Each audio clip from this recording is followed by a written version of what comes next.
전능하사 천지를 만드신 하나님 아버지를 내가 믿사오며 그 외아들 우리 주 예수 그리스도를 믿사오니 이는 성령으로 잉태하사 동정녀 마리아에게 나시고 본디오 빌라도에게 고난을 받으사 십자가에 못 박혀 죽으시고 장사한 지 사흘 만에 죽은 자 가운데서 다시 살아나시며 하늘에 오르사 전능하신 하나님 우편에 앉아 계시다가 저리로서 산자와 죽은 자를 심판하러 오시리라.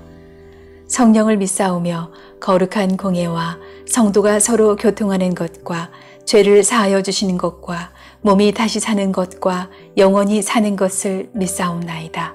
아멘.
사무엘하 7장. 주님께서 사방에 있는 모든 원수에게서 다윗 왕을 안전하게 지켜주셨으므로 왕은 이제 자기의 왕궁에서 살게 되었다. 하루는 왕이 예언자 나단에게 말하였다. 나는 백향목 왕궁에 사는데 하나님의 궤는 아직도 휘장 안에 있습니다. 나단이 왕에게 말하였다. 주님께서 임금님과 함께 계시니 가셔서 무슨 일이든지 계획하신 대로 하십시오. 그러나 바로 그날 밤에 주님께서 나단에게 말씀하셨다. 너는 내 종 다윗에게 가서 전하해라. 나 주가 말한다. 내가 살 집을 네가 지으려고 하느냐?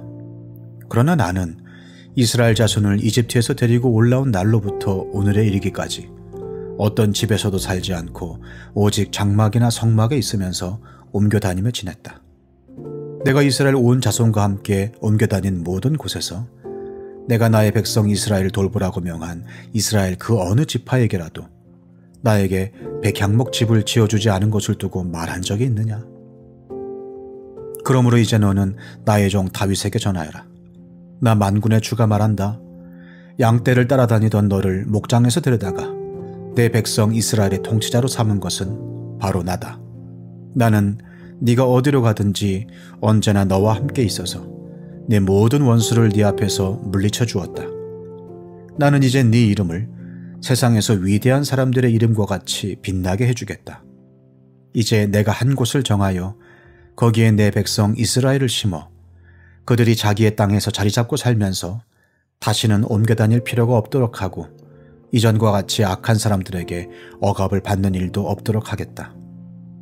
이전에 내가 나의 백성 이스라엘에게 사사들을 세워준 때와는 달리 내가 너를 너의 모든 원수로부터 보호하여서 평안히 살게 하겠다.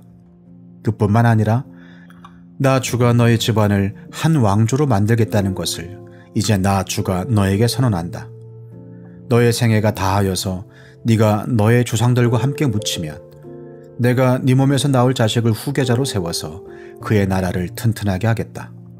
바로 그가 나의 이름을 드러내려고 집을 지을 것이며 나는 그의 나라의 왕위를 영원토록 튼튼하게 하여 주겠다. 나는 그의 아버지가 되고 그는 나의 아들이 될 것이다. 그가 죄를 지으면 사람들이 저의 자식을 매로 때리거나 채찍으로 치듯이 나도 그를 징계하겠다. 내가 사울에게서 나의 총애를 거두어 나의 앞에서 물러가게 하였지만 너의 자손에게서는 총애를 거두지 아니하겠다. 네 집과 네 나라가 내 앞에서 영원히 이어갈 것이며 네 왕위가 영원히 튼튼하게 서 있을 것이다. 나단은 이 모든 말씀과 계시를 받은 그대로 다윗에게 말하였다. 왕을 세우시는 하나님의 이야기 사무엘서 사무엘 7장은 저 유명한 다윗의 언약이 드디어 등장하는데요. 7장은 하나님이 다윗과 언약을 맺으시고 다윗의 왕조가 영원할 것이다 라고 약속을 하십니다. 이 세상에서 가장 긴 단일한 왕조가 바로 조선 왕조라고 얘기하는데요. 흔히 조선 왕조 500년 그러는데 정확하게는 한 512년 동안 27명의 왕, 단일한 왕조가 이어졌다. 이것이 가장 긴 왕조라고 이야기합니다. 그러니까 이 땅의 역사에서 영원한 왕조는 없습니다. 모든 왕조는 다 이제 무너지게 되어 있는 것이죠. 그런데 하나님이 다윗에게 너의 왕조가 영원할 것이다. 너의 후손이 대대로 왕을 할 것이다. 정말 엄청난 약속을 해 주시는데요. 이제 우리가 그 사무엘하 7장을 앞으로 좀 자세히 살펴보도록 하겠습니다. 이 사무엘하 7장의 이 다윗 언약은 사무엘서의 절정이자 또한 구약 본문에서 아주 중요한 텍스트인데요.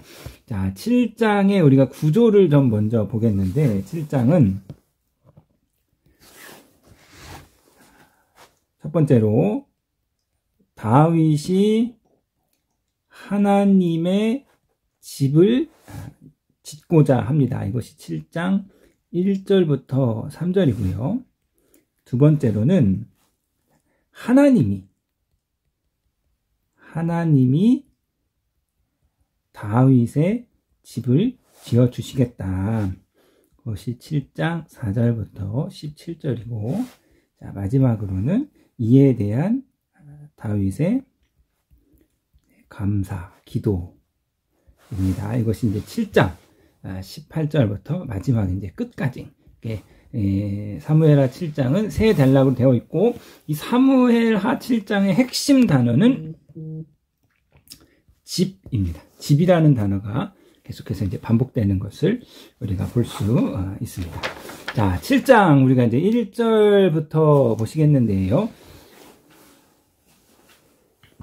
7장 1절을 보시면 주님께서 사방에 있는 모든 원수에게 다윗 왕을 안전하게 지켜주셨으므로 왕이 이제 자기의 왕궁에서 살게 되었다. 다윗 왕권이 어느 정도 안정을 취했습니다. 왕권이 이제 정권이 교체가 되고 어느 정도 왕권을 갖고 외부의 적으로부터 어느 정도 외교적인 안정을 갖추게 되었고 또 예루살렘을 정복하고 다윗 성도 건축되었습니다. 어느 정도 안정을 취했습니다. 이에 다윗이 예언자 나단을 불러서 성전 건축에 대한 의지를 이제 필력하는데요. 야, 나는 이렇게 백향목 궁에서 살고 있는데 하나님의 법궤는 아직도 저 휘장에 있다. 천막에 있다. 내가 하나님의 성전을 좀 지어야겠다라고 이제 예언자에게 자기의 의사를 밝힙니다. 자, 고대 왕들은 자신이 섬기는 신전 건축을 가장 중요한 이제 과업으로 여겼지요. 고대 사회에서 신전의 크기가 곧 신의 크기였습니다. 신전이 크고 화려할수록 그 신전 안에 모셔 있는 신이 그만큼 크다. 그만큼 위대하다. 이것이 고대 사회 이제 다신교 세계관이고 신들에 대한 세계관이었습니다. 자, 다윗이요. 내가 섬겨온 하나님이 또 자신을 이처럼 왕으로 세우신 하나님, 애굽의 노예였던 이스라엘을 해방시켜 주시고 또 가나안 땅을 주신 그 하나님의 궤가 아직도 천막 안에 모셔져 놓여 있는 것이 마음이 불편했습니다. 자, 그래서 이제 다윗의 왕권이 어느 정도 안정이 되었으니 다윗이 가장 먼저 하나님의 성전을 건축하기를 소원했는데요. 자, 이러한 다윗의 모습은요, 사울에게서는 전혀 찾아볼 수 없는 모습이었습니다.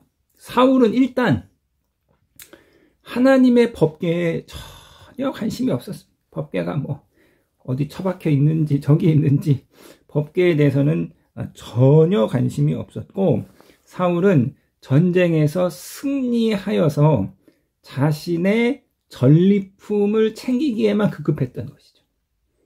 자신의 권력을 유지하기 위해서 정적을 죽이는 것에만 힘을 모았던 것입니다. 하나님의 궤와 하나님의 성전 이런 거는 사울에게는 1도 관심이 없었고 오로지 자신의 유익과 오로지 자신의 그 정권을 이어가는 것에만 관심이 있었습니다. 사울과 다윗의 다른 점이죠. 야, 먹고 살기 힘들 때는 여러분 할 여유도 없고 그렇게 할 생각조차도 못하고 그렇게 사는 거죠. 자식들 키우고 이것저것 하다 보면 내 코가 석잔데 힘들고 어렵잖아요. 그런데 이제는 조금 살만합니다. 이제는 자식들도 다 키워서 다 보내고 또 하나님이 내 땀 흘리신 것에 복을 주셔서 삶에 여유가 생겼습니다. 그때와 같이 어렵지 않고 그때와 같이 바둥바둥 거리지 않고 조금이나마 삶에 여유가 생겼습니다. 그래서 그 마음에 하나님을 섬기고자 하는 뜻이 생긴 거죠.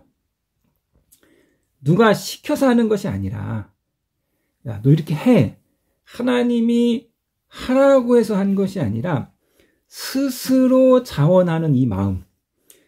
내가 스스로 이제 좀 내 삶에 조금 여유가 있으니 내 삶이 조금 안정되었으니 내게 있는 것을 가지고 하나님을 섬겼으면 좋겠다. 이 마음을 하나님이 기쁘게 여기셨습니다. 다윗이 하나님을 짓고자 하는 그 자원하는 마음을 하나님께서 기뻐 받아주셨어요. 어린 그 자녀가 엄마 아빠 생일이라고 조그만 건 이런 거 이렇게 준비해 오면 부모의 마음이 흡족하듯이 다윗의 자원하는 마음이 하나님을 흡족해 해 주셨습니다. 그래서 하나님이 다윗과 언약을 기쁨으로 맺으신 것이죠. 다윗이 스스로 자원해서 하나님의 집을 내가 짓겠습니다 라고 했더니 하나님께서 그 마음을 흡족히 여기셔서 오히려 하나님이 다윗의 집을 지어주십니다. 그래서 다윗의 후손이 대대로 이스라엘의 왕위를 이어가는, 다윗만 잘 되는 게 아니라 그 후손 대대로 하나님의 은혜를 덧입는 놀라운 축복을 하나님께서 다윗에게 허락해 주셨습니다. 이처럼 하나님께서는 자원하는 마음을 기뻐 여기십니다.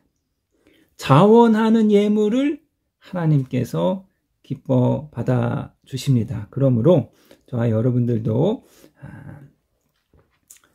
2025년 또 새해를 맞이하여서 다윗과 같이 정말 자원하는 마음으로 하나님을 섬기시고 또 이웃을 섬기시고 또 이 사회를 기쁨의 마음으로 기꺼이 자원하는 마음으로 섬겨 나아가시는, 그리하여서 하나님 마음에 합한 사람이 되시는 저와 여러분이 되시기를 주님의 이름으로 부탁드리겠습니다.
하늘에 계신 우리 아버지여, 이름이 거룩히 여김을 받으시오며 나라에 임하옵시며 뜻이 하늘에서 이룬 것 같이 땅에서도 이루어지이다.